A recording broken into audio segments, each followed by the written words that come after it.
Today, 60%. Think about it. One day, you're 10 years old, drinking out of the hose. The next day, you're 25, stressed out, living on your own, eating fast food. You've got kids, responsibilities. Your body is feeling more strain than you can imagine, and it shows. Did you know that just 70 years ago, about 3% of children had chronic disease? Today, 60%. ADHD, autism, lupus, Crohn's, allergies, autoimmune diseases. And it's not just the kids, it's you.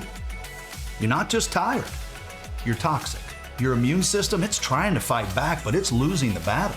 Did you know that 90% of your immune system lives in your gut?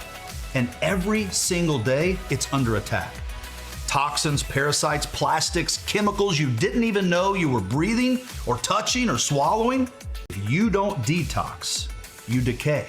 Stress, inflammation, hormone imbalance, brain fog, and eventually chronic disease